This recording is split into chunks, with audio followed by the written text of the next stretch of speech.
violations. Violations of physical media, touching physical media, but we'll get the countdown started. Touch me.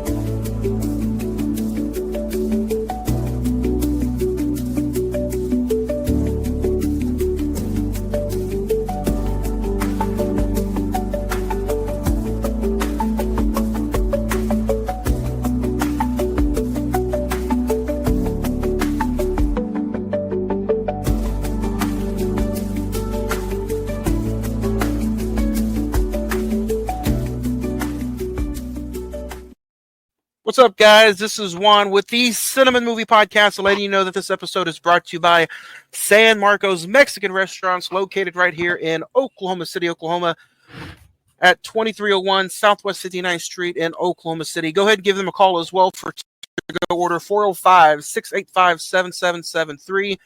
Great food and even better customer service. They treat you like family. Mention that the Cine-Men Movie Podcast sent you in and get 10% off your entire purchase. And don't forget $5 Margarita Wednesdays. Great food, better service, and of course, let them know that the Cine-Men Movie Podcast sent you. You like that, old man? You want a piece of me? Do I feel lucky? Well, do you, punk? Good morning, Vietnam! I love the smell of napalm in the morning. You're gonna need a bigger boat. I feel the need for speed. I wish I knew how to quit you. Love means never having to say you're sorry. You do? You'll shoot your eye out, kid. I am serious. And don't call me Shirley. There's no crying in baseball. This is wrong, bitch. Hey, the Schwartz be with you. I am the father. At you, my pretty. Take your stinking paws off me. May the force be with you. Here's Johnny. What up, film fans? Happy Tippy Top Tuesday. You're listening to a new episode 345, The Importance of Physical Media. Welcome to a new episode of the Cine-Men Movie Podcast. I'm one of your hosts, Juan, and I am joined by the cast, the crew, the fellas. Nick, what's up, man? What's happening, bros? Good to be back. And this is one of my favorite topics, by the way. I'm also representing Nick's Right podcast, so thank you guys for having me on. Zach?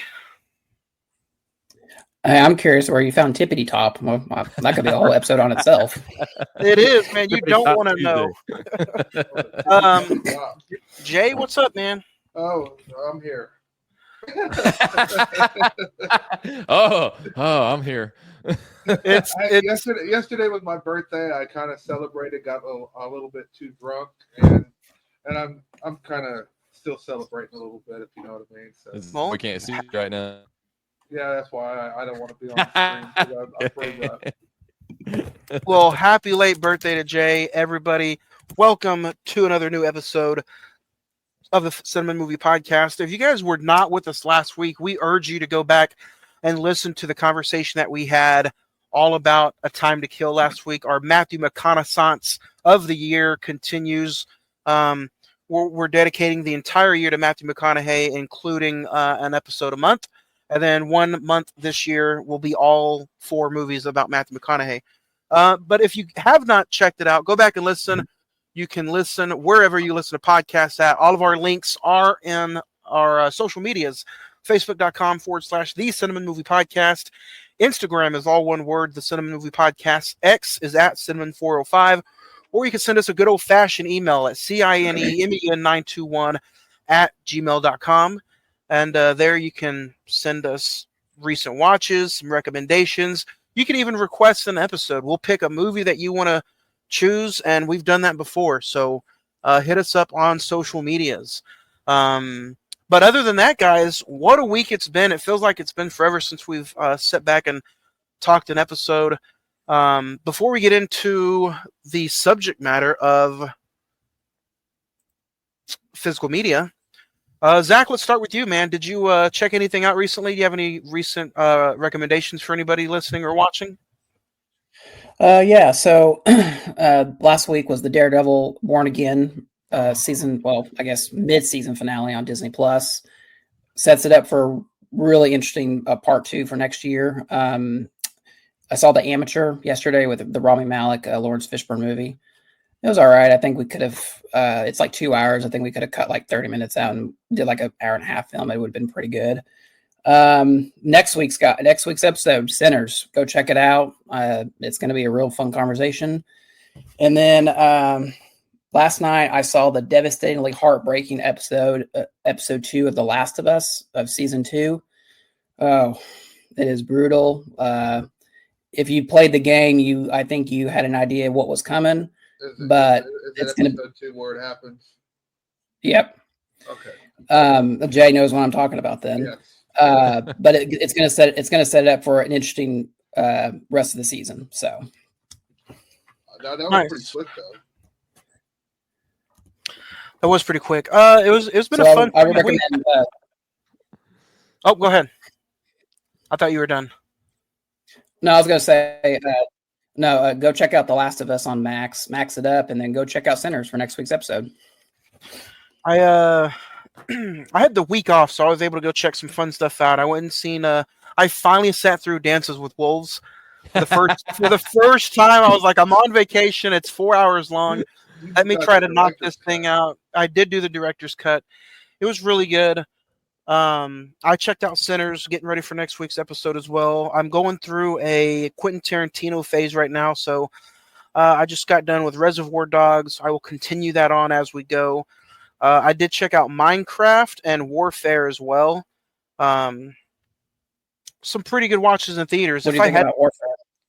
I thought Warfare was one of the greatest war movies I've ever seen. That's the common consensus from everyone who comes out of that movie. Man, I'm like, I need to see this movie. Yeah, man, Warfare is stupendous. You're on the edge of your seat, even when it's slow, because you know something's going to pop off at any time. Oh yeah, and then just to know that the movie also causes anxiety there in a few scenes, and then just knowing that this movie is like based off of a true story, and the way it was shot beautifully, the sound was amazing. Definitely a movie you want to go check out in the theater. So, got it. Okay.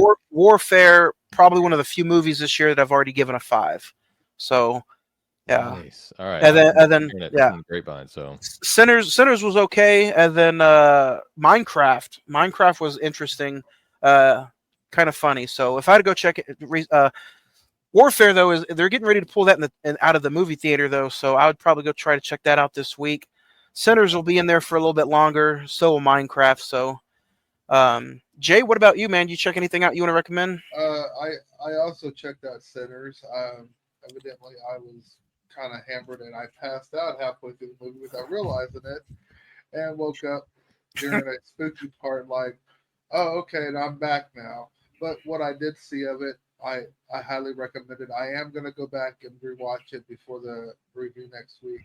Yep. I also went and watched Warfare, and I enjoyed it. For the first 30 minutes or so, I'm not going to lie to you, I was kind of bored with it in a weird way, but it was set up. It was setting all these different soldiers up for when the time came when they got bombarded and got hammered home. It was like, okay, now I get, but at the beginning, I was just kind of, it was just me. There was nothing wrong with the movie. It was completely me that was bored. I've been going through the James Bond movies. I'm on Gold. I went through Goldfinger, which wasn't too bad. And what's the next one? Tomorrow You Only Live Twice. Or Thunderball. Oh my God, I had to sit there and watch that one like 6 different times to get through that thing. There are the old early James Bonds are very rapey. James Bond is very rapey. Like, holy hell, is he rapey? Rapey? Is that a word that it sounds like what I think it is. Is that what it is? Oh, dude, there's like one scene where he just grabs a chick, starts making out, and she slaps him, and he just forces her to have sex with him. I'm like, okay, wow. Bond is just a straight rapist. Okay. Wow. And then I also done Minecraft. But I visited the bar during Minecraft, and you were crafting something else, sir. I was late. I was later told after the fact that I ordered food and I had multiple drinks, and I don't remember the movie whatsoever. So Minecraft was amazing. When we mentioned Jack Black, you had another Jack in mind, sir. Exactly, I did. I had a Jack and Coke in my hand. Great, But but you don't remember any of it. I don't. The only part I remember is the damn the chicken spot where the chicken jockey. I was alert enough to remember that spot. And if you don't know I haven't anything seen the about movie yet, so yeah. well, there's this whole part in the movie where a chicken comes on and a Frankenstein-looking creature's on his back, and Jack Black screams "Chicken Jockey!" and people in theaters have been throwing popcorn, drinks at the screen, just going ape shit when this scene comes on. Gotcha. Okay. So, but out of all those, I'd recommend Sinners. What I've ever seen of it, Warfare's real good, and Goldfinger wasn't too bad. And I've been watching The Connors. Yep. Yeah, the series finale this Wednesday. That's exactly why I have been watching it, because Roseanne's been a part of my life since I was like 10 years old. Nick, what about you, man? Nicholas, thank you for joining us, by the way, live on Facebook, Emasawa Productions YouTube channel, and wherever you listen to podcasts at. But Nicholas, what have you checked anything out that you might want to recommend anybody? Yeah, you brought up Warfare, and I've been on this rewatching binge. Like I'm going back and rewatching some stuff just because I feel like everything that's coming out now. That's why I want to go see Warfare. Everything has some kind of agenda in it. Like Hollywood just can't get away from that. So I went back and rewatched The Covenant with Jake Gyllenhaal. Oh yeah. It's a good movie, man. I don't know why Underrated. way underrated. Like I remember when I first saw it, and I really related to the scene where the guy was pushing him up the hill, and then he came into like a rut, and he had no strength, and he just sat there and just, I mean, it felt like everything was coming down on top of him. The whole world was, but like every man does, he's like, screw it, I've got to get up this hill, and so he just sucked it up and he got up the hill. But you could see the turmoil on his face. And I'm like, man, I need to get it connected with that actor. That actor was fantastic. But just the whole movie, like, man, it was so good. It's a Guy Ritchie movie too. Guy Ritchie. Yeah. Wait, who did he play? He directed it. He's the director. Oh, thank you. Yeah. Madonna's ex-husband. Yes. Yeah. I'm like, that's not the guy who played in The Boys, and then he was also Parker in The Covenant. Okay, I just want to make sure I wasn't. No. I'm not good with names. I'm good with characters, but I'm not good with names. There we go. So it was that was a most recent watch, and of course, you can't see it on behind me, but I'm on the last episode of rewatching Cobra Kai. Nice. Oh yeah. Yeah. Are you looking forward to the new Karate Kid? Oh yes, like I've been watching these last few episodes, and I'm like, gosh, this is gonna be good. Like, some of the choreography is cheesy. It's karate because karate doesn't work unless the other person knows it. Yeah. So it's not necessarily like it actually is like this in real life, because I'm in MMA as well. So like you don't sit there and block anything, bro. You throw punches and you try to cover up as much as you can, but it's not gonna be that tight when it comes to the landing of blows and blocking of blows and all that other stuff. But it makes for a great story because I do note that these karate competitions go on in real life, but they're not that, polished. So it's just cool to see the story, how, with me being a writer and a producer and an actor, just see the story unfold and how well it is. Because I'm sitting here and it's the second time I've seen it, and I'm like, I'm getting teared up. And, the scene between Johnny and Kreese at the very end, whenever they finally have that last powwow, and then how Kreese freaking saves the day. Like, come on. So it was. I haven't seen the show, but I know that he does sacrifice himself. Oh, I'm sorry, I didn't mean to run it for you. No. I will eventually get to the show, but it's not one of those must watch. Yeah. But I did see an interview where he was like, I didn't know which way they were going to go, but they went this way, and I was like, oh, okay. I'm so glad they did. I'm so glad. Are you, Johnny? Are you going to do a franchise binge before the new one comes out? I am. I'm going to at least watch the first 3, and then the Will Smith one. No. Watch the first 3, then watch Cobra Kai, then watch the Will Smith one, then go. Okay. Okay. There we go. Yeah. How many seasons? The next Karate Kid. How many seasons of Cobra Kai? 6? There's 6. Oh my God. Wow. Yeah, they first 2 seasons were on YouTube, and then Netflix picked it up, and the last 4 seasons were on Netflix. And you But can aren't they tell like 8 to because 10 Netflix doesn't episodes? care. So like they went from saying GDs and can I cuss? Yeah. Yeah. GDs and pussy and all that kind of stuff, and then they just upgraded season To 3. Netflix. Shut the fuck Yeah. up, like Oh. just so Netflix language, yeah. Yeah. yeah. Aren't there like 8 to 10 episodes per season though? Except for the last season, which I think they upgraded to like 14, 15. Okay, so Yeah. see, it's a pretty quick show to get into. Oh yeah, I've when I'm rewatching it, I've watched it in I think a span of 4 or 5 days. Mm. So like, yeah, it's easy. Speaking of Netflix, speaking of YouTube, HBO Max, Paramount Plus, this is the episode where we're talking physical media, and those are the forefathers of the people that we want to stay away from. Even though those streaming companies are taking money out of my account every single month, Probably right now. right now as we speak, this is what this episode is all about. We're talking physical media. And guys, let's dig into it. I don't know if anybody else wants to add anything before we get our fingers wet. But we're going all in, guys. And I can't wait, especially with some of the recent stuff that's been going on.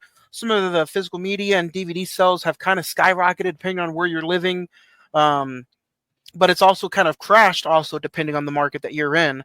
Yeah. So Zach, usually what we do is we'll conversate a movie and we'll go around and say first time you've seen it compared to the recent time for the podcast. We're not reviewing a movie today. So Zach, tell me why physical media is important to you. Oh, sorry to put you on the spot, but you probably knew what I was going to do anyway. No, it's fine. You have a gun, can't see off screen, so it's fine.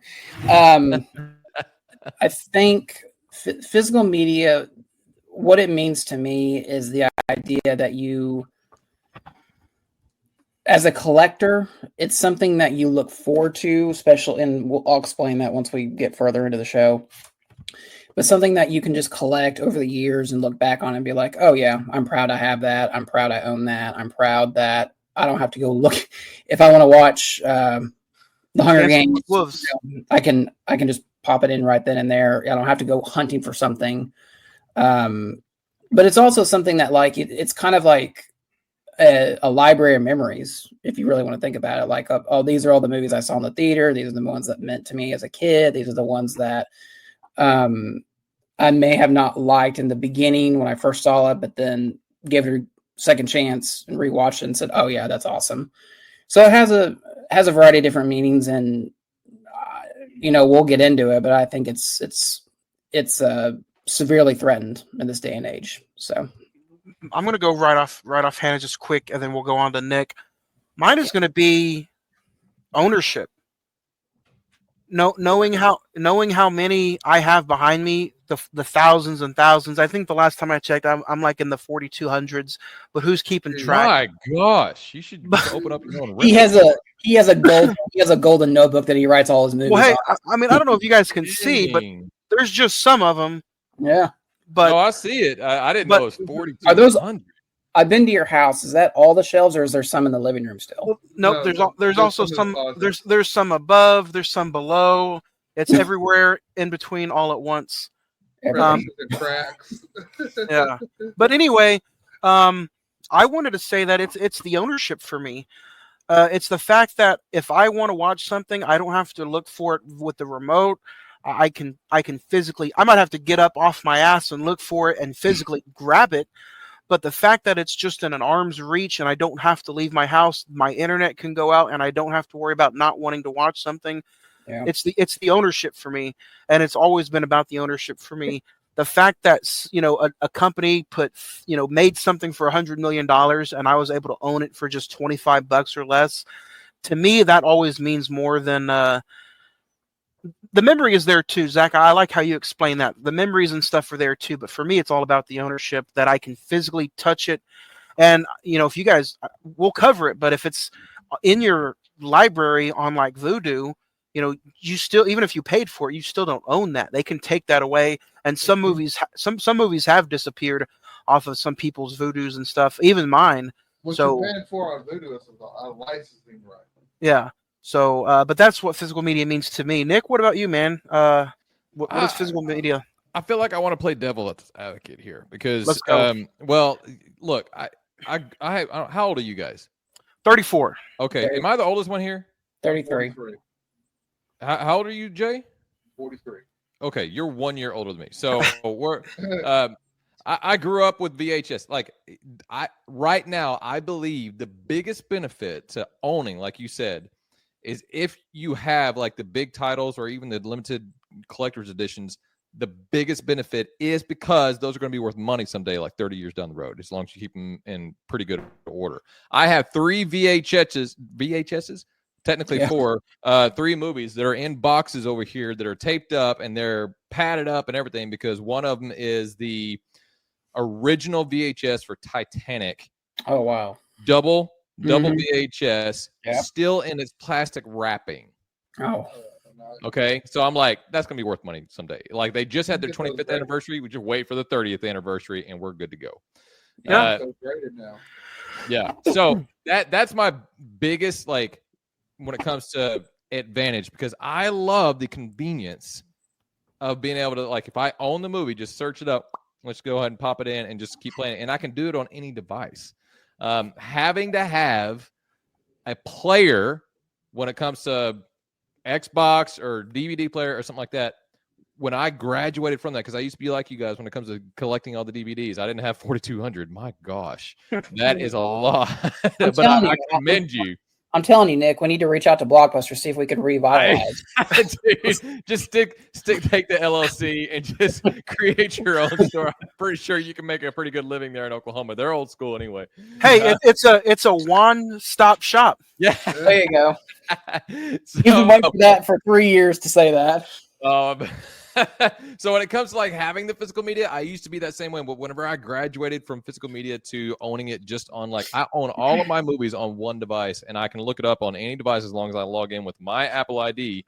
It's just a convenience for me. Oh, yeah.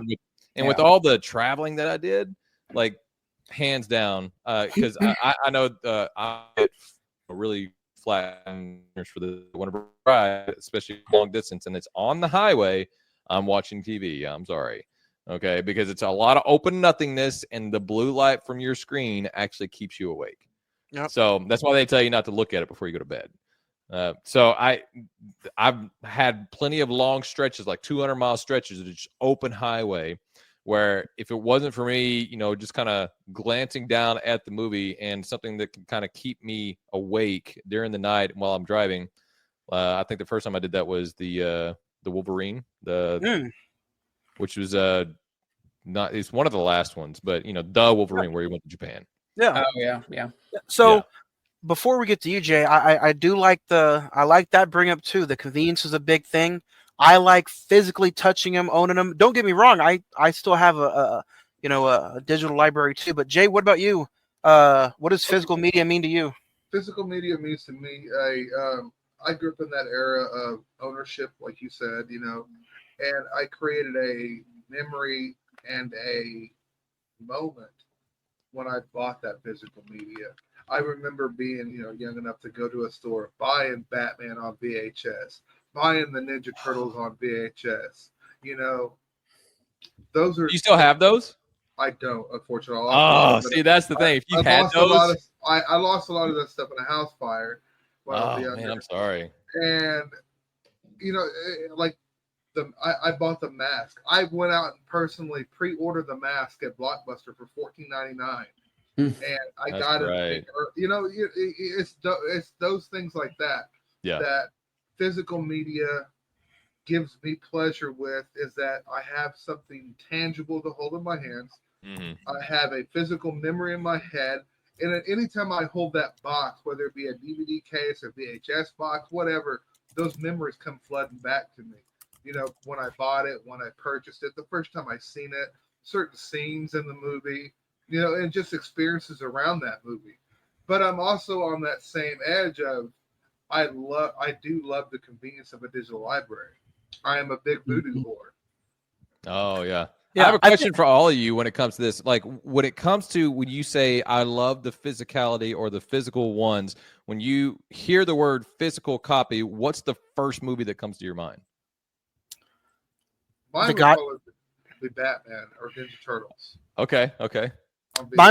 Mine would probably be the Godfather trilogy, just because I have four different sets of each trilogy, and they all mean something different. Wow, that's awesome. When you mean, Nicholas, when you mean like physical, just like a movie that you have on physical. Well, it's just because whenever I hear you guys say I love the physical, every time I think of a physical copy of a movie, there's one movie that comes straight forward to the front of my mind, and so I was just wondering what it was for you guys. I should have brought that in here. It's in the other room. Public Enemies. It was my very first Blu-ray when Blu-rays first came out. Oh, way back, yeah. It still has it actually still has like the slip cover to it as well. Oh, nice. Yeah. So, mine's Van Helsing with Hugh Jackman. Yeah, that's a good one. Yeah. I'm also from that era, as you are, Nick, as well. When we sit there talking about physical media, we're not also talking about just movies. We're talking about CDs. Oh, records, dude. Cassettes. Video games. Yes, video games. You know, everything's converting to digital now. You don't own shit now. You own a license. And I want that disc. I want that physical media. I want to own that particular item in its physical form, because we can even talk about go ahead. That item's going to go away on a digital format. Well, you should, and I recommended this specific documentary. It's not a docuseries; it's a documentary to Juan. It's called Side by Side is what it's called. Side by Side. It's hosted by Keanu Reeves. I've seen that. Yeah, dude. That was the going from film to digital war in like Hollywood directors, if they were actually going to make the transition. And it was actually George Lucas that led the charge when it comes to going digital. So there's an episode of The Hot Ones. I don't know if you guys have seen that show before. I have. And different celebrities gather around and eat, 10 of the spiciest wing sauce. Anyway, Matt Damon was on that episode a few years ago, and he said that the DVD business was huge for actors and for directors and for the movie business. Like it was, 60% of their sales, 50% of their sales. It was a second life for their films. Yeah.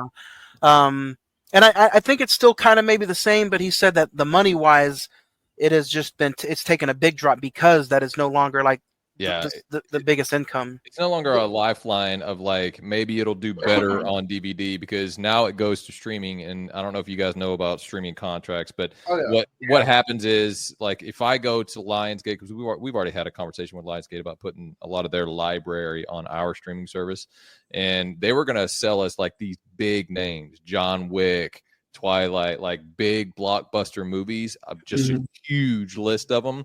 And they were going to say, 200 titles for, $200,000 for the year. Oh, wow. Well, I mean, 200 titles, blockbuster movies for 200,000 for a year. Yeah. That means that whoever's on that streaming service can watch it anytime they want, just for, convenient $11, $15 a month.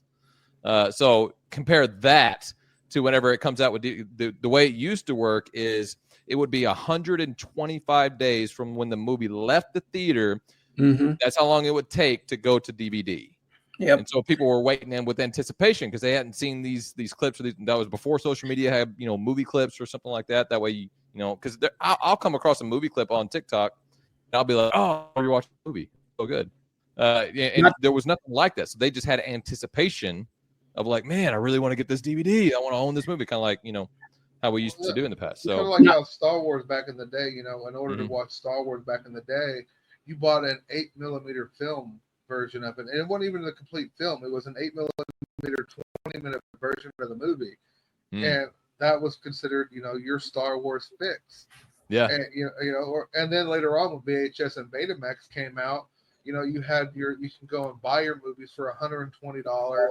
And those were, and that was 1980 money and 70 money, 100, you go buy like Beverly Hills $2,000 today. Yeah, you go buy Terminator 2 when it came out, it was $99.99 at Blockbuster to buy, and people were buying it left and right. Yeah, because it was Terminator 2.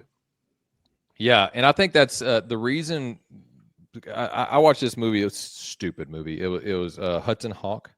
Have you guys seen? Bruce Willis. Yes, one of the dumbest movies I've ever seen. But I don't know. That was made sometime in the 92. early '90s. It had a budget of $64 million. $64 million for a stupid movie. Like stupid. I can guarantee you they didn't spend all that on production. Most of that went to the actors. Oh, yeah. Sure. So Yeah. right now they have I guess you can say like a format of movie making that they've always been used to because they could get away with it by making money back via the theaters and DVDs and all this other stuff. They can't do that anymore because they're not making the kind of money that they used to make on streaming the way they did on DVD. Well, back in the day, we had those direct-to-DVD movies where they take 5 to 7 million, maybe 10 at the most, and they would make direct-to-movie, direct-to-DVD. Yeah. Mm-hmm. Well, we still have those. The American Pie series lasted forever on that the National Lampoons. Mm-hmm. You know what? A movie that came out like that, and I found out I didn't know about it until someone showed it to me, and I was like, "This is the greatest movie of the world." It was called Fanboys. I love that movie. Oh, Dude, that's a fantastic. And they had so many cameos in that movie. yeah. That is a fantastic movie. No, No. I own that one. That's a great movie, dude. Like I would own that one. It is now hard to find because it's out of print. So let's talk. Yeah, let's talk about some of that stuff. Like, one thing that I missed about physical media was not just look forward to going and picking something up on Tuesday or finding something at a pawn shop. Like working and pretty much living at a physical media store like I did. I used to work at FYE for the longest time, and it was the midnight releases. Whether it be like a big CD coming out, a big video game title, a big movie title. I remember 3 midnight releases right off the top of my head that I worked at, and that was Lil Wayne's The Carter 3, The Dark Knight 2008, and then Grand Theft Auto 5. And those came out almost back-to-back years. And like midnight releases that would start at 10:30 and they would end at like 12:05. And like that's just some stuff you don't ever see anymore. Yeah. I said the words midnight release to somebody the other day, and they looked like I was speaking Spanish to them. Dude, I used to go to the theaters like that. That was the coolest thing to do. Like Thursday night, midnight release. For the new Spider-Man coming out. And the only game that I had that midnight release on that I attended as a purchaser, as a customer, was Halo 2. Oh, wow. Yep. Yeah, dude. I stood in line. I don't own a PlayStation 5, but the other day I was at Walmart. They had the Ninja Turtle Cowabunga collection, which has 13 games on it for $10. I bought it instantly. Come on, dude. I'd buy that. Are you talking about like all the old games? Yeah, it has all the old NES games, the Game Boy games, the old Turtles in Time, the arcade games. They're all on there. Oh yeah, I'd buy that, and I would not come out of my hole for a week. Yeah, but now, like, I mean, they still do the like almost not midnight releases of the movie in the theater, but like for example, you can download your movie or game by like midnight. Like Thursday morning, I'm going to go see Until Dawn. And then I'm going to go see like The Accountant on Thursday afternoon. And it's like, they're all still there, but it's just like, now they just do it way earlier in the day on Thursday. Way earlier. Yeah. It's not special anymore. It used to be special. I mean, cause I used to work at a movie theater. I've worked at 2 movie theaters, and I remember when no one could see a movie on Thursday night unless you actually worked at the theater, and they had to screen they had to screen the movie because they had to feed the film. They had to just put it properly. We had to screen it to make sure it looked good. Yeah. So I miss those. Like we would, get our free popcorn and our free drinks, and we just sit there and stay at the theater until 3:00 in the morning, just screening these movies. I worked at a movie theater with Ed way back in the day, and we did that for the Wolverine. Actually, that you mentioned. Oh yeah, baby. That, yeah. I did the premiere down that when it comes at like opening day, and I dressed up as Wolverine. I have like because I used to have I had the Wolverine look. Like I had a black beard. I did the mutton chops, and I have really good mutton chops, and I spiked the hair on the side, and I had the leather jacket, had the claws. It was great. Well, it's funny you bring that up, Johnny, because it's like, I mean, that is in some way a physical media, and for people that like physical media, it's kind of an anticipation for that because I mean, you're right. If like when you know, episode 3, Star Wars episode 3 is going to get a re-release this weekend for its 20th anniversary. 20 years ago, you literally had to wait till midnight to go see that. And now, you know, you can go Thursday at 1:00 to go see it, or like you said, The Accountant 2 or Until Dawn. There's something that we've lost in the idea of, like, I was talking to someone this weekend about Black Friday, how Black Friday is not even a thing anymore. It's like Black Month, like, you know, the sales go out there the entire month. Yeah. But people don't remember, you know, you had to wait till 1:00 in the morning to go buy a TV at Best Buy. Dude. Now that you brought that in, let's also take into account how bad COVID did mess up the physical media game. Yeah, It did. Yeah. Yeah. So it probably set physical media back. Maybe I'd say maybe by the writers strike didn't do anything to help anything either. Before COVID, we had what they called a digital or pay-per-view window, where you had a limit, depending on how well the movie did in theaters. You know, that would be its theatrical release, and then it would have a video release. Say it would come out in March, and it wouldn't hit pay-per-view for 90 days, and that 90 days would sit there and alert the video company or the video store that, hey, for 90 days you're going to be able to make money off this title. Yeah. And then after that 90 days, it goes to pay-per-view, and then on to HBO, and then on to regular TV. That format doesn't exist anymore. Technically, it still kind of does. It doesn't, because it is a lot. It is a lot. I've seen a copy of Novocaine that was a HD quality copy of Novocaine the same day it came out. Well, I'm talking about like Novocaine came out in theaters.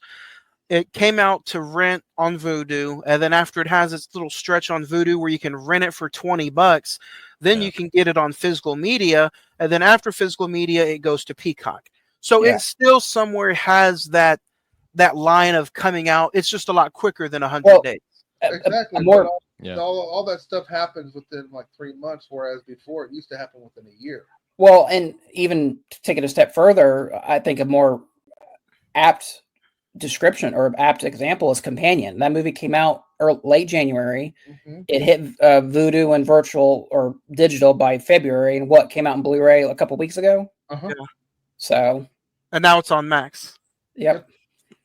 It was something that they had to figure out whenever COVID hit. You made a good point, Juan, because producers had movies coming out that they had to push and postpone and do all this other stuff. But there was a couple of producers who are like, no, we can make money off of this. There was an animated movie that came out during COVID that made like $300 million. And that's whenever they figured out the whole, let's make it rentable for $20. Yeah, I think that's Onward. Wasn't that Onward, the Disney Pixar movie? Yes. Yeah. Yes. They also did that with The Invisible Man. Yep. You could either go. You could either go see it in the theater, or you could pay $20 and just get it at home. Yeah, I literally are now opting into that. They're just opting into just paying the $20 because you're going to be spending more than $20 going to the theater. I mean, you could $15 on the ticket, then you're going to be buying all this food and concessions. But by the way, that's how theaters make their money, is off the concessions. Or you could do like the HBO Max did, and just day and date. The same day it was released in theaters was the same time they put it on HBO Max. Well, I mean, I think it's completely stupid as a producer, because I'm like, dude, you're just shooting yourself. Because if I had the option of going to the theater or watching it free from Mac, I'm watching it free every time. You spent $250 million making a new Matrix movie, and you're giving it away on Max. Unless you're Christopher Nolan saying no, you will go to the theater and risk COVID to go see Tenet. And that movie did well. Like it did. It did what, like $500-600 million during COVID? It did very well. And I think it's because he stood his ground. I'm like, good job, Chris. Yeah. But you got to remember, Johnny, you'll remember this. Like that year, 2021, we were doing Dune. We did Godzilla versus Kong. We did Mortal Kombat. Most of those Halloween Kills, a lot of those, we just watched it on Peacock and Max and then did the episode. Yeah. I think we did go see Godzilla versus Kong in the theater and Dune, but still, I mean, say what you will about that, but that was a hell of a deal. I mean, truthfully. Yeah. No, yeah. And you know what movie I saw that was like, I'm so glad they came out with this because the theater version sucked, was Justice League. The Zack Snyder version came out. It was a 4-hour release. And I had to go to the bathroom like 2 or 3 times in the middle of it, but I just paused it, went to the bathroom, came back. And that's another thing I'm going to go out and point to. Like a few weeks ago, I did a Facebook Marketplace thing, and I am not a subscriber personally to HBO Max, but I'm like, man, I really want a physical copy of The Sopranos. You know, say what you will, I call it the greatest show ever made. I've seen it 3 different times, but it's just one of those things that, like, since I don't have Max, I want that physical copy of, like, I want The Sopranos. So, like, say what happens, like, no matter, no, whatever happens, let's get back to, Nick, you're right. I do love the convenience of just clicking it, and it's right then and there. I am a huge Peacock user for a bunch of the TV shows that I don't own. I'm a huge wrestling fan, so all wrestling I need is on Peacock. So I do use some streaming services, but every now and again, and you guys are all Netflix users, you'll see it. It says leaving soon. Yeah, or, no, that's always stupid. Yeah. I can't. I actually think that I actually like the leaving soon thing because it lets me know that I don't have long to watch it. So it's just one of those things that, like, I do get inconvenienced, but I at least never have to be inconvenienced for the whole leaving soon thing. It's very true. That's a good point because I remember when I see those leaving soon, I'm like, man, I need to watch this. Or sometimes I'll see it leaving soon, and I'm like, bye. Yeah, because No one it's cares. Why weren't you gone sooner? Or it's Right. it's one of those things that, like, it's leaving Netflix soon, but oh man, I see that it's going to be on MGM Plus in 3 weeks. Who's going to pay for MGM Plus when you already have 4 or 5 different? Nobody. See, my thing on the whole. And then don't get me wrong. Like, A Simple Favor, I'm a huge chick flick thriller fan. Yeah. So a simple favor was really good, and that that came out physically. And now it's an Amazon Prime exclusive, and it's another Simple Favor. I could have went and saw that tonight, actually, as an early screening. Yeah, I'm seeing it in the morning. So it's one of those things that's like, now these streaming services are having exclusive movies to just their streaming service. Yeah. Well, Yeah. I remember when it was a big deal that streaming services were it was considered blasphemy that any of these movies were being shown in the theaters. It was like, we don't want your streaming movies in our movie theaters. Now it's like, some of the biggest movies coming out nowadays are Netflix and Apple TV movies. It's like, it's weird how the dynamic is shift.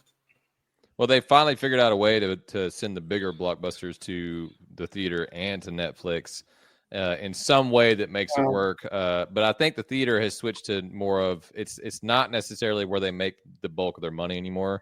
It's more of an advertising type of thing, Well, and that's the thing, because I mean, like, Sinners, we're going to talk about that next week. It did really well this weekend, but by the time Mission Impossible Reckoning comes out, it could already be on Max since it's Warner Brothers. It's just the line of it, the time that a movie has in a theater is nowhere near what it was. I mean, you look at the last couple weeks: Snow White, Drop, Warfare. I'm sorry.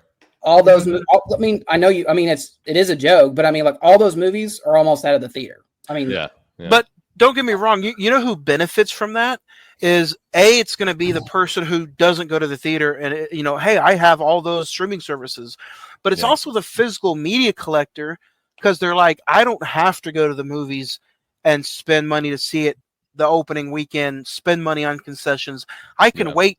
Guess what? I can wait 3 months, if that, and I can physically have a copy that I can watch anytime in the comfort of my own home. I just rewatched all those.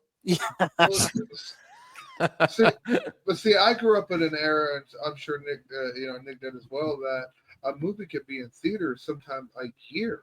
Yeah. The longest I saw was 6 months, but you're right. It can, like, if they do well, they'll leave them in the theater. Because I remember keep banging that money. I remember the original Home Alone being opening. I remember that opening in like November of 1990, and by 1991, it was in the middle of the winter. It was just now hitting the dollar theater. There you go. And that's another thing that we haven't talked about, is that the second run theaters, before they even hit VHS. They don't They had exist the first anymore. run, Yeah. and then you had Yeah. your second run theaters, and then you had your That's- VHS. That's more of a theater episode kind of talk. But It's still physical media, like because, because it talks about that window of opportunity of when you're going to get your physical media. yeah. Well, I remember, and Jay, you probably described it the best. But in my mind, like, let's take for example the first the first Spider-Man with Tobey Maguire.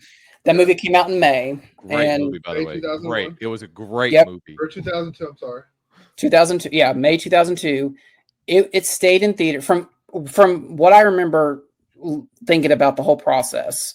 And like you said, Nick and Jay, you probably summarized it better than I did. The movie was released in May. It stayed in theaters probably till, I would say, probably September, October. And then you would wait another like 6 months before it hit DVD or physical media. Yeah. And then another year and a half before it got on cable. Mm-hmm. Oh yeah. Now that's how then you had to wait another year, maybe 2, maybe 5 years before it ended up on network TV. Yep. Yeah. It was a long process. I missed that process, to be honest with you.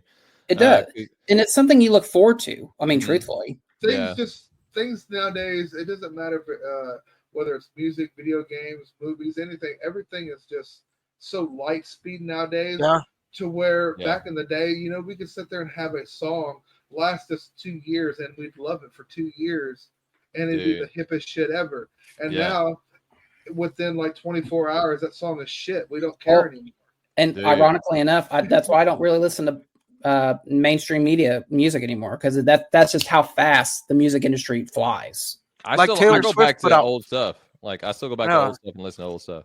Yeah. Like Taylor Swift put out like 5 albums in like 1 year. Yeah. Oh, yeah. Give it a rest. Yeah. She did that. I'm not trying to say I'm a Taylor Swift fan, but I am. She re-recorded her music so that what I mean. So to get the rights back. Yeah. Speaking of stuff like that, like speaking of like re-releases and director's cuts. Now we're at a point where Best Buy backed out, Target backed out. There's no other huge physical media seller other than Walmart and local and local like places. Vintage Hold on. Did you just say Best Buy and Target backed out of They don't sell movies anymore. They don't sell what? You can legit go in there and not find a video game or movie one in Best Buy or Target. Yeah. I thought they still sell video games. They don't do that anymore. No, they still sell video games. Okay, never mind. It's not movies. They don't sell movies anymore. Ridiculous. But they sell vinyl. That's still so stupid. Like, we got to go like 20 years into the future whenever it's so obsolete that they want to bring it back. Yeah. No. It's funny. It's funny you bring that up, Johnny, because literally a year ago, last year, Best Buy stopped selling DVDs and Blu-rays. Yep. I haven't stepped foot inside of a Best Buy since December 2023. The last time I remember going to Best Buy was to buy a copy of WWE 2K19 with AJ Styles on the cover.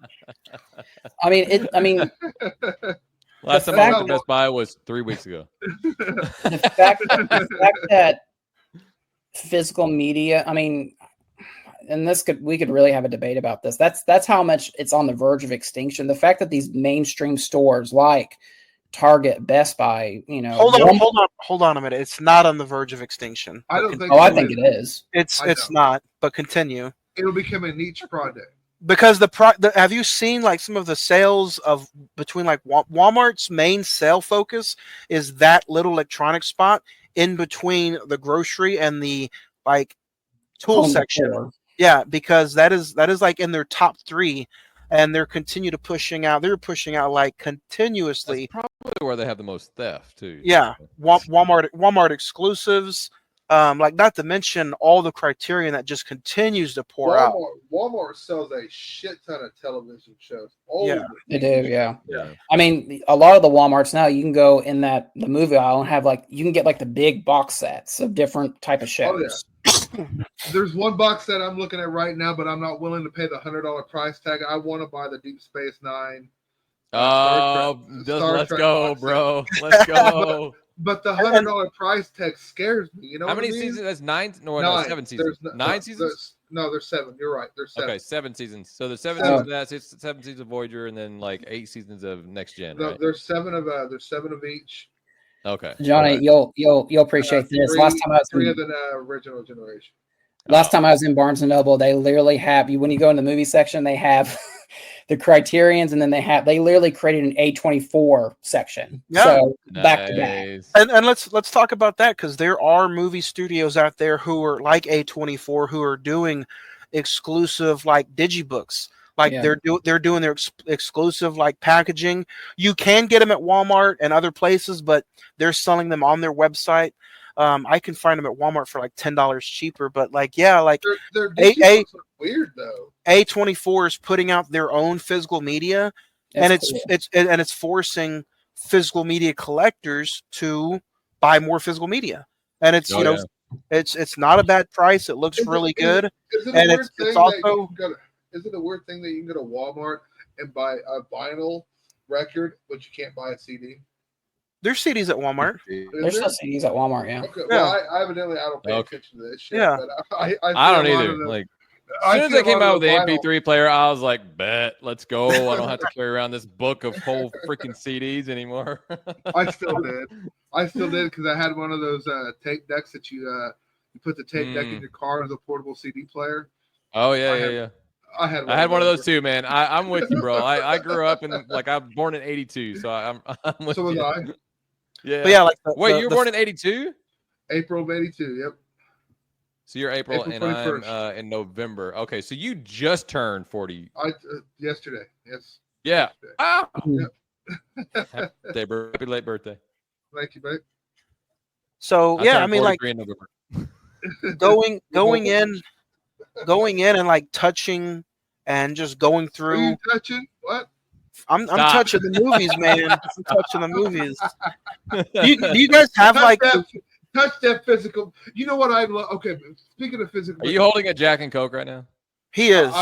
He is. Yeah. I actually have my vape cart with indica, and I have a cup of Jim Beam 90 proof. Gosh. And okay, we talked about this earlier. I don't know, Nick, about you, but I know Juan has. Zach, I hope you have. But we all have a movie collection. Do you guys ever sit there in front of your movie collection and just look at your movies, look at the front case, look at the back case, and just play the movie in your head? Oh, Yeah. I do that without looking at the movies. But yeah. Oh, dude, that is such an amazing feeling. Yeah. Because it's one of those things. I can't describe the feeling of just being able to sit there and be like, oh, look, I'm going to look at my copy of Scream. And while you're looking at the cover and the back cover and everything, you've basically rewatched the movie in your brain because it just means that much to you. Well, yeah, I do that with movies that I've watched several times, but So do I also have that kind of memory that doesn't if I don't watch a movie for like 5 years, I'll go back and rewatch it after that, and it'll be like a watching like a first time. Yeah, and that's that. I'm glad my brain kind of works that way. So Mine does too. But I watch Lord of the Rings and The Hobbit at least once a year. Oh, dude. Dude, Mike, extended versions only. Get this. I found the extended versions of the Lord of the Rings at a pawn shop, all 3 of them for $10. Dude, that's for the awesome. Entire set. Did you get like the big thick ones with the sleeves? And everything? Yeah, dude, hang on to those. Oh, seriously, I have. Speaking of physical media, I just bought Eureka the other day. I don't know if you've ever heard of that show. No. That's a fun little game to play. So you just bought Eureka. Eureka is Eureka is a show about a town that is used for government test. It's a government test city. You had me at town government, and I'm like, okay, I'm in. It's basically a show where a town that they run all these scientific experiments, and every episode is what happens if one of the scientific experiments goes wrong? How do they correct it? Yeah. It was a sci-fi show. So It sounds like I would be very into it. When was it made? Mid 2010. 2000s. Yeah. Okay. So it's not too long ago. No. I remember the promos for that. Wasn't that on ABC or something like that? Sci-fi. Are y'all watching any current TV shows? Like old school network TV shows? I'm watching the most current show I'm watching right now is The Connors. Yeah, the Connors. Okay. I'm watching The Rookie. I can't get enough of The Rookie. I don't know why, but I like Nathan Fillion, man. Let's go. Well, he's gonna be Guy Gardner in a couple months. Yeah. Is that who's playing Guy? Yep. Yes. Oh, now I'm really excited about that movie. I was all excited that they're doing it old school, like old school DC. Bright colors again. Yeah. I think Nathan Fillion is in every James Gunn movie. So speaking of Nathan Fillion, I found for $10 at Vintage Stock the other day, and I bought physical media. Since we're talking physical media, I bought the entire Firefly series for $10 on Blu-ray.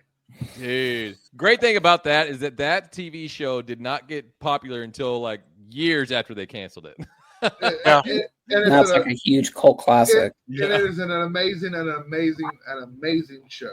I agree. Zach, what's the latest thing you might have purchased? Latest.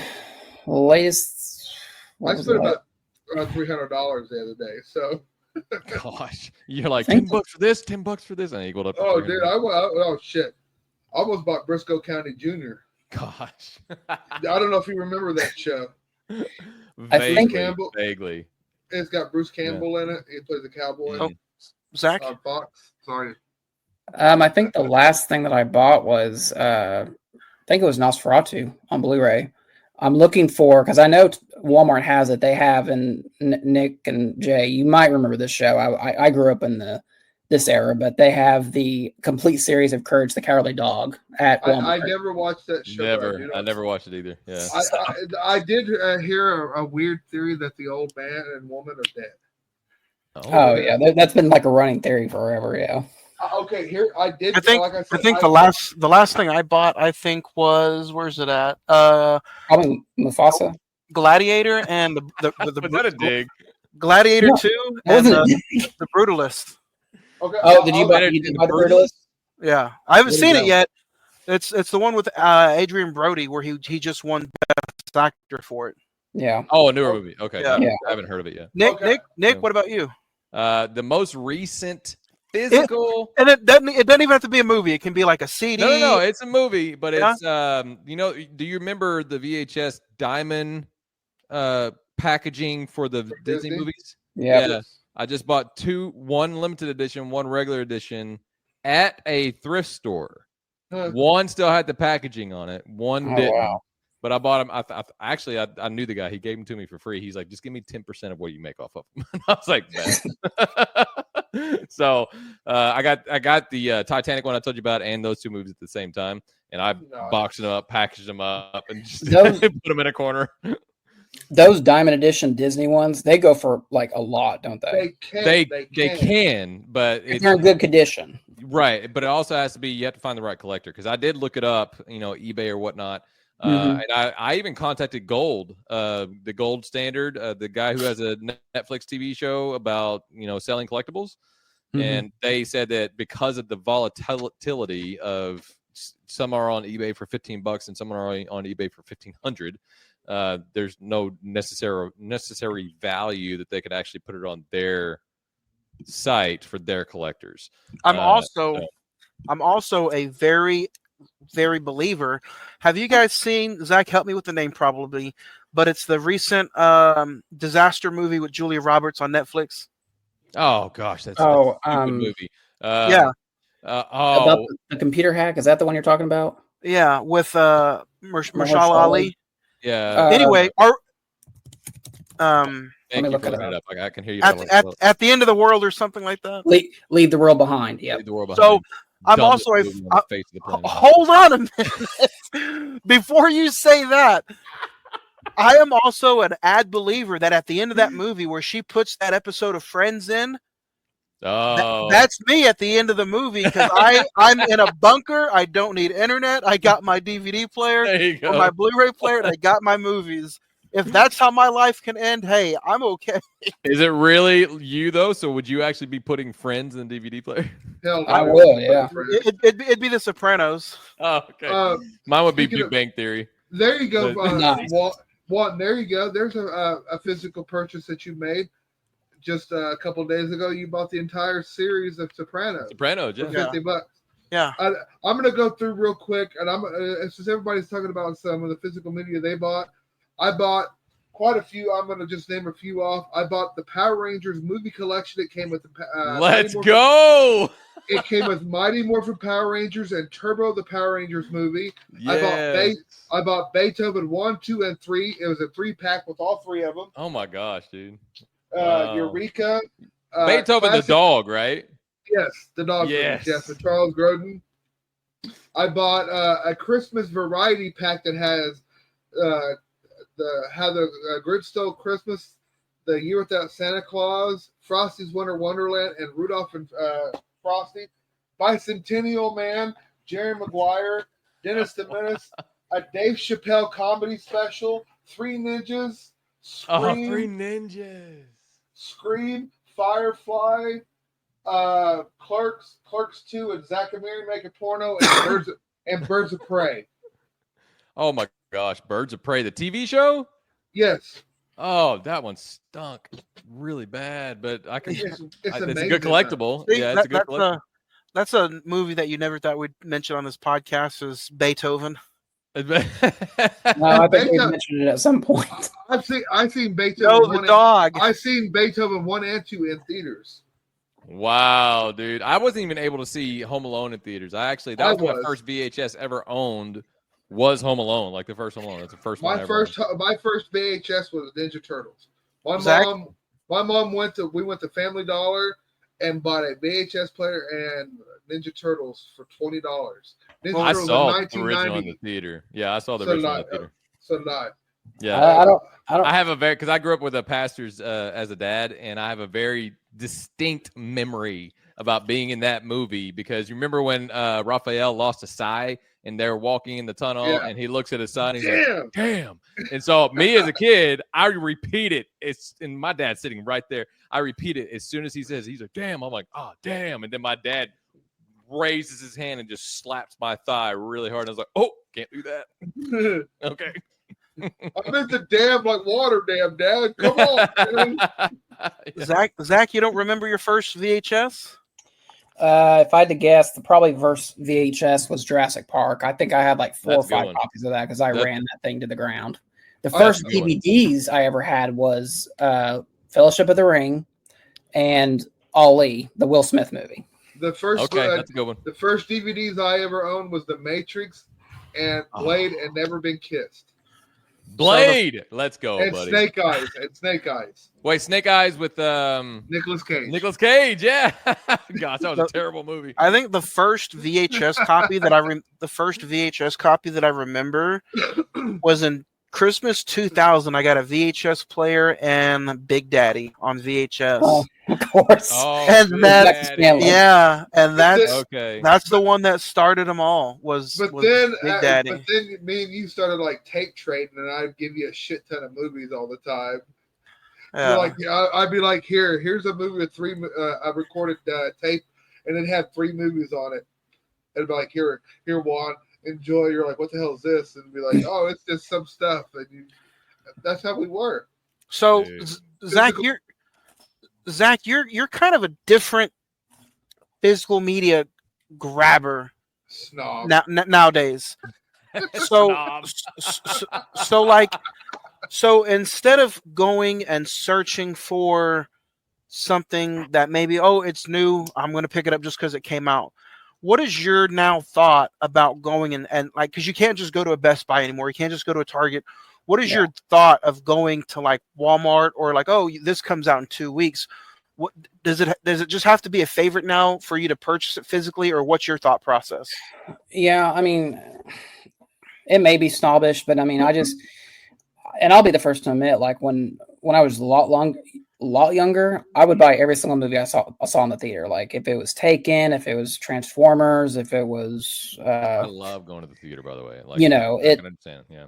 it was just something that, and some of that goes back to my health history. You know, I'm a cancer survivor, and so you couldn't you couldn't go outside, so you had to watch movies and do other things, and so that's kind of where that comes from. But now, over the years, it's really been dwindling. Like, I don't need to buy every single movie. Like Nicholas, like you said, it's Same. Nosferatu's on Peacock. I could watch it like that or whatever.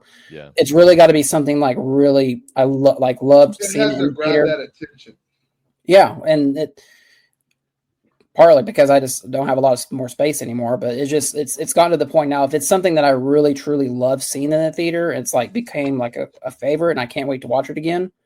I'll probably buy it, like Top Gun Maverick or whatever. Oh, dude, I can go back and watch Top Gun right now, man. See, But a lot So, of like- my stuff goes back to nostalgia. Do I? Yeah.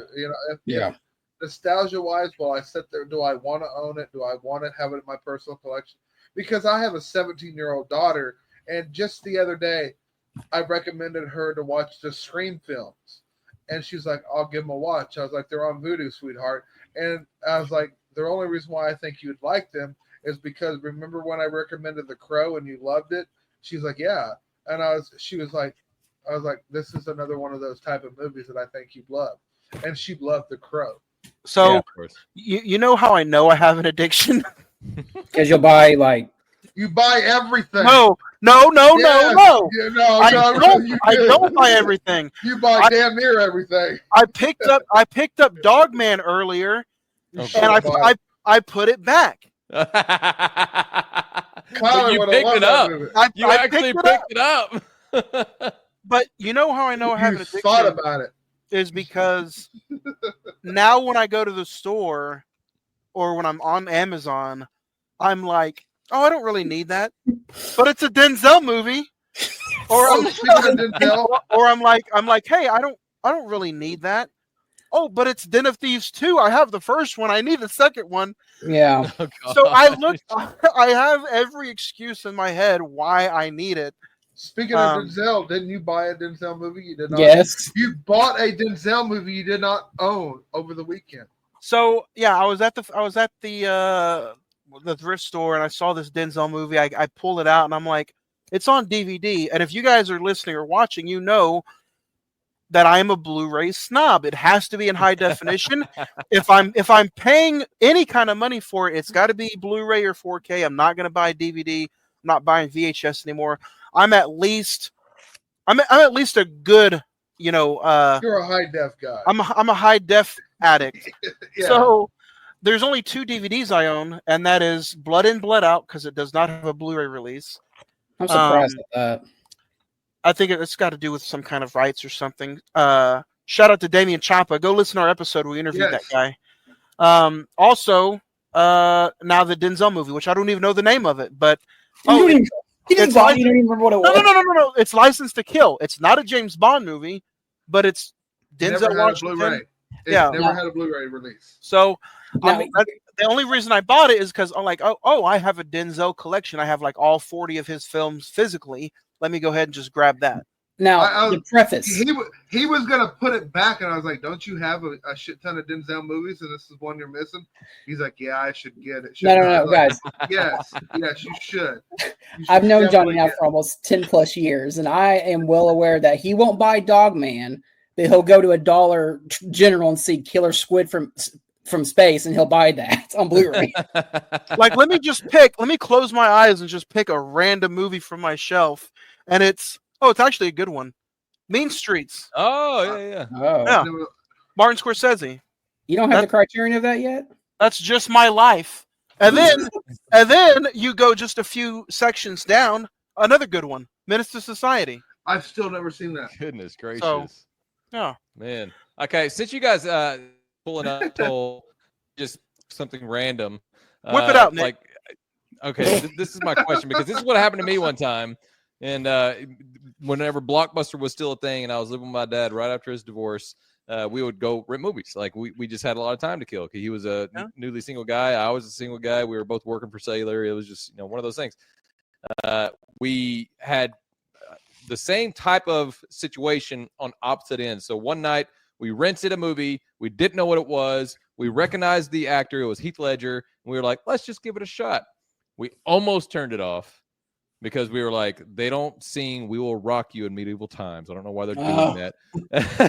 And then we left it on, and it was one of the best movies we've ever seen. A Knight's Tale. A Knight's Tale, baby. And there was another time we did the same thing. It was with the Will Smith movie. And we were like, okay, Will Smith, you can't go wrong with Will Smith. And we didn't know the movie, but, as soon as he started having sex with the dude, we were like, no. 6 degrees of separation. 6 degrees separation, yeah. So what's a movie that you guys gone into like Blockbuster, when Blockbuster was still a thing? You picked it out because you're like, I don't know this movie, I want to try it out. And it was one of the best movies you've ever seen. Okay. I'm going first because it's at the top of my head, and you just said Heath Ledger. I picked it because it was Heath Ledger, and it's the same guy. He had sex with a dude. Oh, Brokeback Mountain. But it was Brokeback Mountain. Now, hold on a minute. I was thoroughly surprised at how good the story was. Okay. And how good Heath Ledger's performance was. I did not turn it off. I actually own it right up there. It turned you on. Okay. But Johnny, that movie turns 20 years old this year. Do you realize that? Whoa, is it really? It's getting a re-release in the theater too. Ang Lee. Oh wow. Yeah, but that was one. If I could just take it off Blockbuster shelves. Jay, what about you, real quick? There really hasn't been any movie that, because I'm the type of person that'll read the back. I'll kind of like watch the trailers, but I'm more of a documentary fan and more of like An Evening with Kevin Smith. I can sit there and honestly say those type of movies, because hearing his stories of his life and just the things that he has done in the entertainment business, I know it seems like just the weakest answer ever. Like, you guys are finding these blockbusters and these like massive titles, and I'm like, I found An Evening with Kevin Smith, and it's like, yeah, I love Kevin Smith. Like, Clerks the cartoon is one of my favorite shows ever. But Jay, you don't really do random like watches. You won't waste your time like that really on just like, let me just randomly pick this out. You won't do that. Well, no. Let me set the stage for you, Jay. So back when Blockbuster was a thing, did you ever just go to Blockbuster, want to choose a movie? And have you ever chosen a movie that you didn't know much about other than reading what was on, the back of the cover? And you're like, okay, I'll give this a shot. Usually not, because I suffer from bipolar and everything. Oh, okay. And so I usually went with something familiar. Got it. Okay. Comforting, if that makes sense. Yeah. Makes total sense. Absolutely. So I would go with like a Freddy movie over, just whatever. You are the wise man. I like to say smart people learn from their mistakes and wise people learn from other people's mistakes. You are the wise man because you didn't make the mistake that we would make in choosing a terrible movie. Hey, I used to watch trauma movies back in the day. Tromeo and Juliet. Shit. We can't Have you ever seen that movie? We can't talk about those kind of people on this podcast. We can't talk about trauma. We can't talk about trauma movies. What? Nope. I don't know who. Nope. That crosses the line right there. That's seriously. I used to watch shit like that. But see, that's how that's the physical different media though. Because I went okay. There you go. Tromeo and Juliet. There's one right there. Hold on, I'm not talking about Tromos on this podcast. Tromeo. I don't even know what you're talking about. This is way Trauma. Okay, The Toxic Avenger.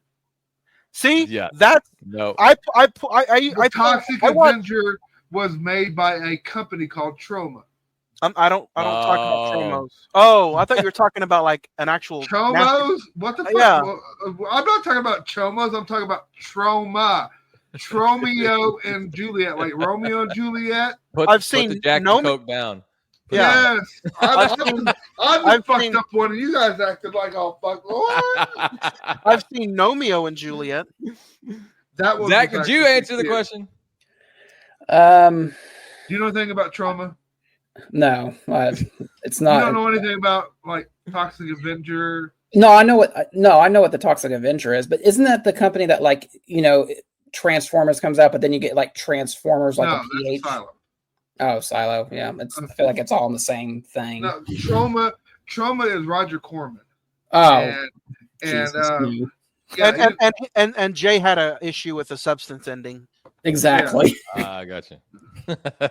Zach, I'm gonna be honest. I mean, when I got older, I went to Blockbuster a lot more, but where I was living off of 59th, there was a Hollywood Video, and I went there more than Hollywood. Blockbuster. Yeah, I love I love Hollywood. it.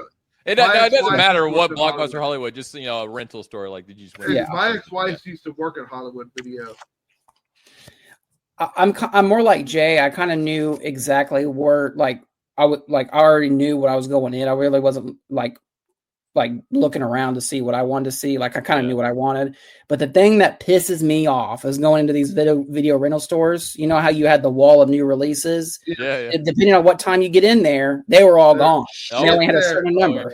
Yeah. If you didn't get there by like 1 or 2 o'clock in the afternoon on a They were Friday, gone. you're fucked. It's for the weekend. And then you had to beg the clerk to say, like, "Hey, someone just brought something back. Is that what that is?" I Dude, remember that. Me and Nick are we're the only randoms that I guess We're willing to take a risk. I'll take that risk. But you know what? On that risk, that's how I've seen and watched Menace to Society. No, I'm not saying I haven't taken risk on movies before at all. I've taken a lot of risk on certain movies that I've seen. Yeah. But it has to have resonance in my subconscious somewhere. Yeah. Something primordial in me has to. The Transformer movies are shit, but something primordial in me is like, I want to see robots destroy shit. So yeah. I will watch robots. Yeah. I will watch robots destroy shit. But you guys want to hear a story about Michael Bay? I know this is a direct story with Glenn Morshower, because Glenn was their general in most of the Transformers movies, and he's my acting coach. He told us this story of whatever he got killed off in the first one, and then for the second one, Michael Bay's calling him like, "Hey man, it's Transformers time." He's like, "Michael, I'm dead. What are you talking about?" He's like, "Continuity's for pussies." Well, I mean, Michael Bay cares nothing about continuity if you watch any of his movies, like at all. Well, as long as explosions look cool, that's all he cares about. Then they used footage from the what was it, the Ewan McGregor movie, The Island. They did that for the Island for Transformers 2 or 3. It's like, okay, whatever. They did that for the third one for the highway chase, and I distinctly remember sitting in the theater being like, "Isn't that from another? Is that from another movie?" Yeah. Welcome to Michael Bay. So before we get ready to get out of here, I wanted to ask you guys one question about one more physical media, unless anybody else has anything else that they'd like to add. I have a couple things to add. Jay, I feel like you always have something to add.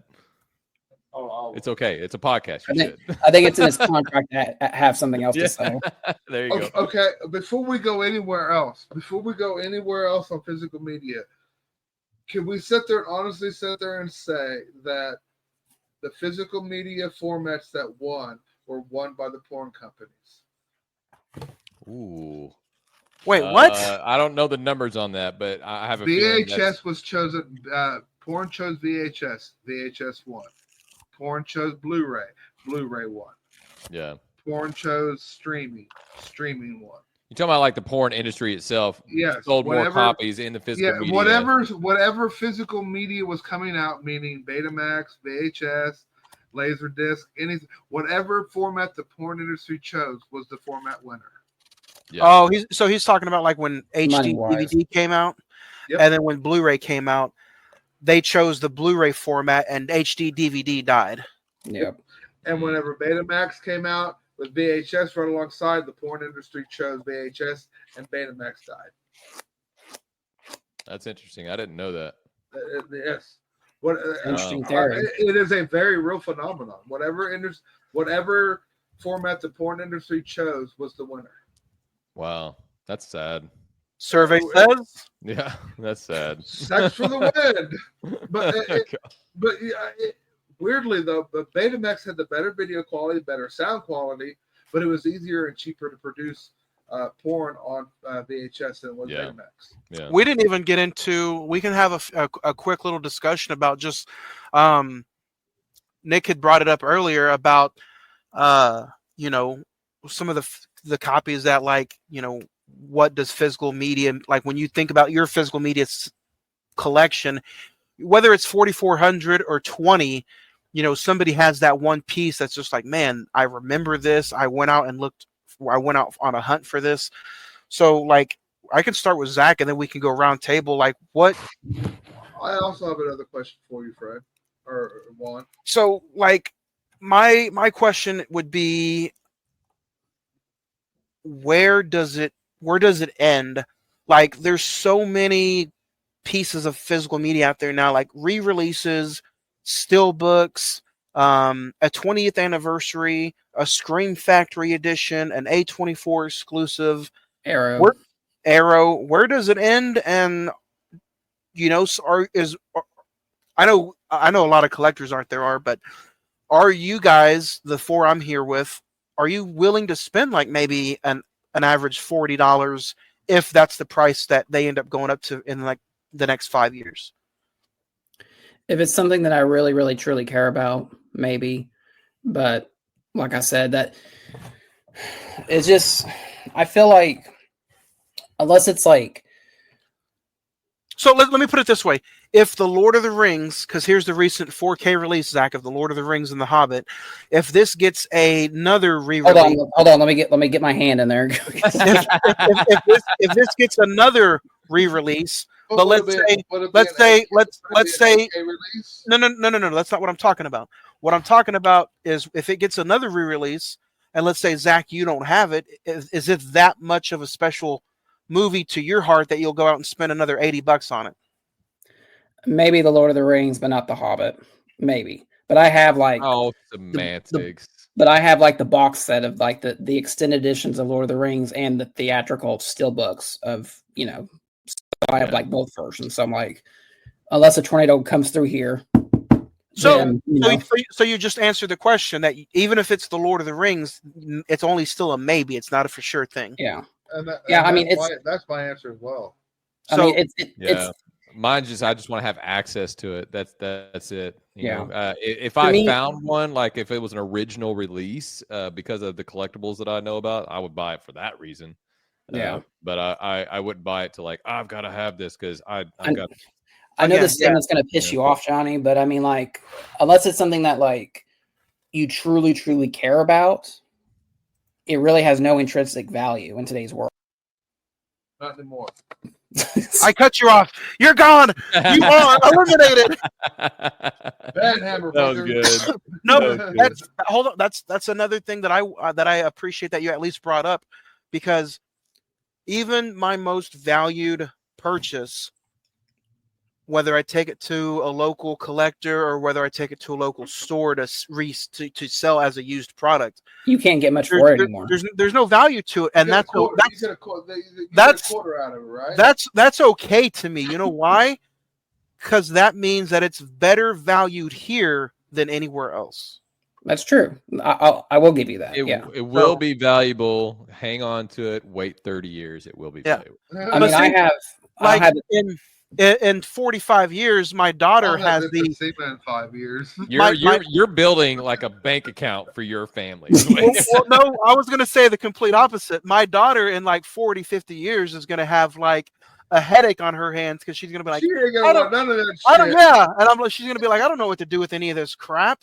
Hey, listen. Make sure you write her a long note. She's going to be like, what the fuck's She's going to be like, what the fuck's a movie? Yeah. Because she's going to be all part of those TikTok reels and shit. Listen, you guys laugh. You guys laugh about it, but when The Last of Us happens for real, he can use those DVDs as a bartering system to get food and stuff. Hell with that, I'll use my liquor and weed. And hey, my kids will get into everything, but the one thing that they know not to touch are any of these little blue spined movies. They'll play with Play-Doh, chocolate. They'll make a mess out of anything, but they know not to touch. Oh, see, that was my kids do not to fuck. They get Oh my gosh! They get severe corporal punishment if they touch them. Yeah.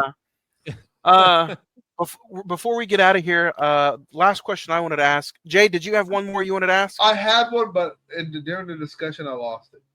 Oh. You made me lose my question. I'll start with you then, Jay. What is your most favorite piece, whether you have it or not now, what is your most favorite piece of physical media that you own? It's actually two, and I've mentioned both of these.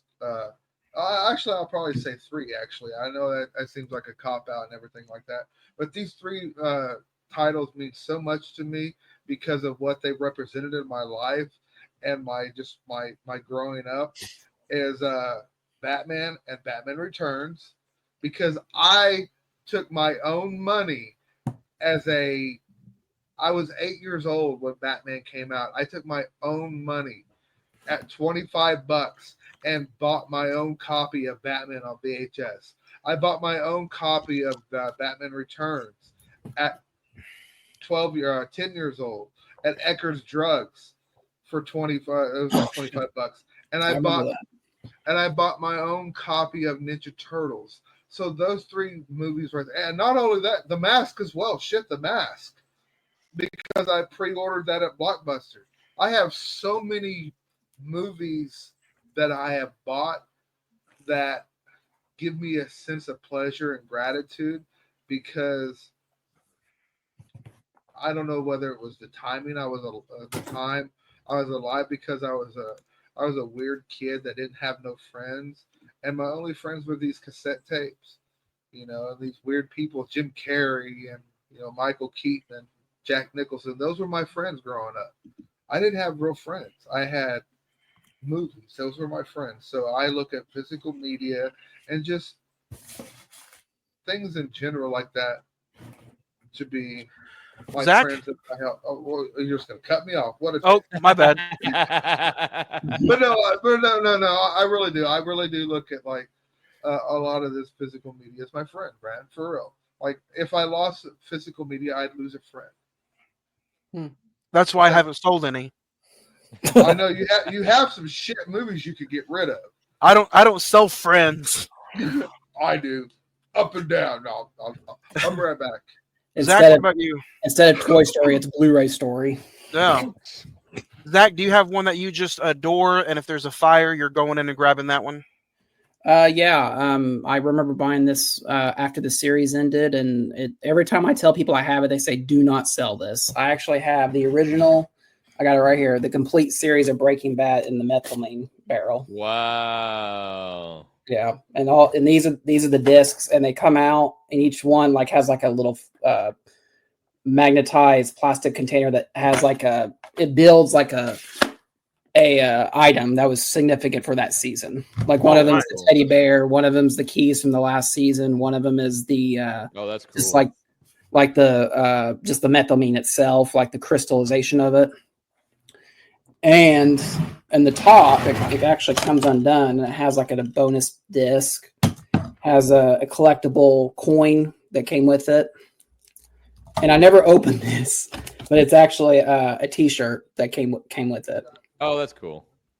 And this I actually have the original ticket right here from Best Buy, $200.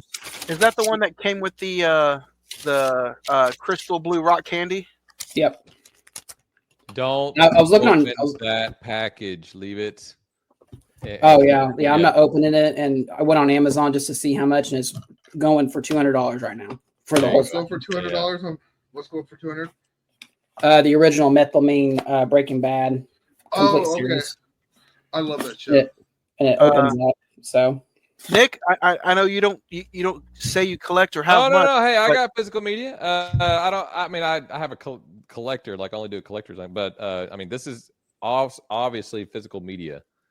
That is. Yeah, books. We didn't talk about books. Holy shit. Well, this is the original physical media. The movie that I've been in development for. It used to be called Preemptive Strike, and now it's called Beyond Sight. And I have the newer version of the book out, but it's an original version, and this is the book that I used to record the audiobook on this microphone. Oh, nice. So yeah, so this is my other than my Bible, because you said if I have to go back in and grab something, I'm not letting it burn. It's going to be my Bible. Like, I've got that thing marked up to the 9s.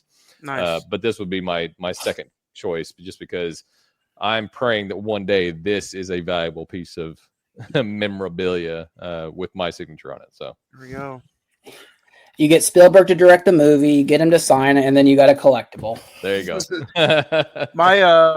I've already talked about The Godfather, but my next piece of physical media, I'm going to steal a Tom Brady answer, and I'm going to say the next one.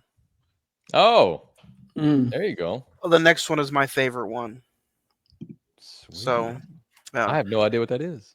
Neither do I. That's just the joy of it. That's the joy of physical okay, I see media. what you're saying. The The next one. no. The next one you buy. I got you. There Yeah. you go. Oh, I thought you were Yeah, actually. I no. did not follow that. No, it's train the of next thought. the next one. Yeah, the next one he buys is the next. Yeah.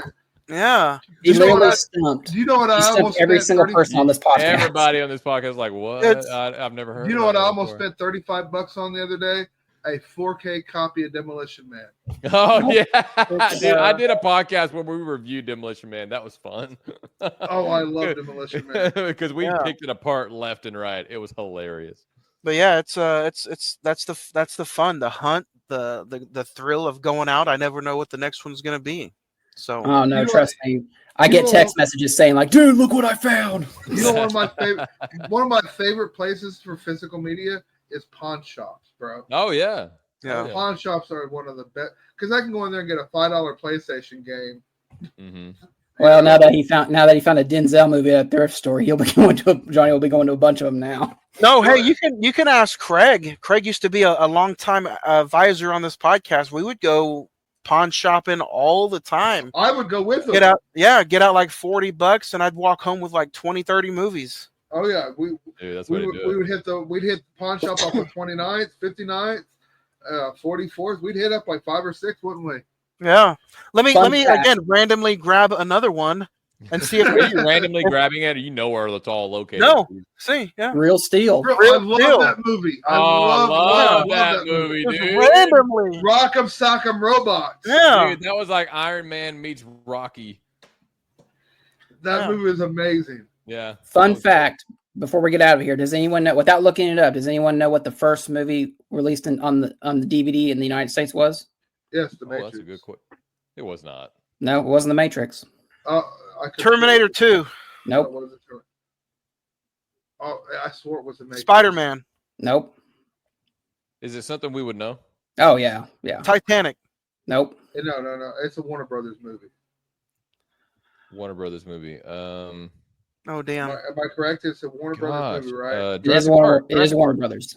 Yep. I could have swore it was the Matrix. Did I get it? Nope. I could have swore. What do you say, Nick? I said Jurassic Park. Nope. No, that's not. That's a Universal. Oh, sorry. Man. Come on, give it to us. We can't get it.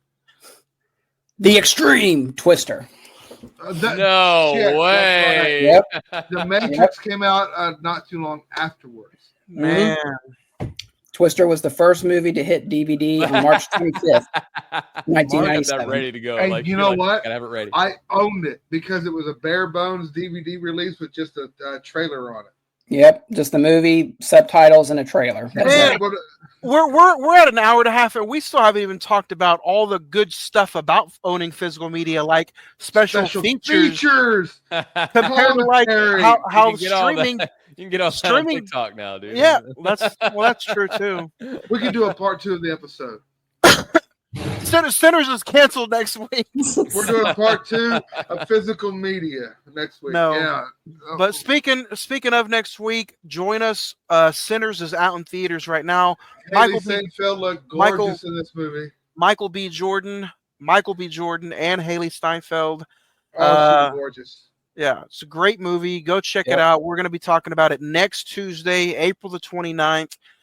Nick, before we get out of here, where can our listeners and watchers find you at, and what do you got going on next? Okay, so Nick's Right Podcast, just search it across any platform. You should pop right up. It should be a little cartoon logo of me and my co-host. His name is Nick as well. We're just Gen Xer and an old millennial, which is myself. We argue a lot, and it's just good to have those viral moments go out because when we argue, it's very entertaining. So you can just search Nick's Right Podcast on Apple Podcasts, Spotify. There you Yep. go. Hey, there it is. There it is. Yeah. Yeah. And so YouTube, we're even on Rumble. I think we just opened up a Substack. So like just Nick's Right Podcast. I think X is, because they limit your characters on your username. So it's just Nick's Right Pod. TikTok hates us. So we just opened up a new account where it's called Nick's Right Pod instead of Nick's Right. But yeah, just search for us across the board. Give us a follow. We're recording our 3rd episode on Friday, and it'll be right here in this apartment. So Yeah, guys. three episodes in, and yeah, you can easily catch up. So yeah. Yeah, absolutely. It is funny. I mean, the first story that I told on our second episode was how this apartment, I walked out of that door and I walked right into a puddle of water. So That's the name of the episode, literally. yeah. Walked out the door to a puddle of water. The episode. It was fun, and of course we do this segment where we talk about words that no one uses because Nick's a writer, I'm a producer, so I always think of the ways of trying to get more copies sold, but Nick likes to use big words like scurrilous. What's the word? Scurrilous? Scurrilous. What the hell does scurrilous even mean? That's exactly my point. And so I tell Nick that, and he's like, "Oh, half the people know what it means." I'm like, "Yeah, but that's we don't have a thesaurus on our hands, dude." Exactly. No. So we go through that, and we're just constantly going back and forth and arguing. It's just fun to watch because we were just getting in a yelling match today at the gym. It was hilarious. And he ended up calling me a Kamala supporter. I was like, "You better, dude. I will come across that desk." Democrat? He called me a Democrat. I'm not. Oh, shit. That's crossing the line. We don't cross that line. Fighting words. Exactly. So Nick's Right podcast. Nick's Right. Just search it wherever you go. All right. Jay, what about you? Do you have anything you want to add before we get out of here? No, I just love physical media. I love you. I love pizza. I love Mexican food. I just ate pizza before this. I love San Marcos. I love San Marcos. I love all of our sponsors. I love Zach and his brown bald head. I want to give him a kiss next time I see him. Nick, I enjoyed having you on the show. And you as well, bro. One, I don't know. I'm just going to give you a big ass hug. We should have edibles one day. There you go, Jay. Different side of Jay. I didn't see Jay this side of Jay last time. There you go, Jay. Eat some edibles and go rewatch Sinners. Hey, I will go. I have shrooms left. I will go take some shrooms and go watch Sinners. Oh my god. We will go watch Sinners. I can't wait. Next Tuesday, a new episode. Sinners. We're also going to be discussing our top 5 vampire movies next Tuesday on an all new episode of the Cine-Men movie podcast. Cine-Men movie.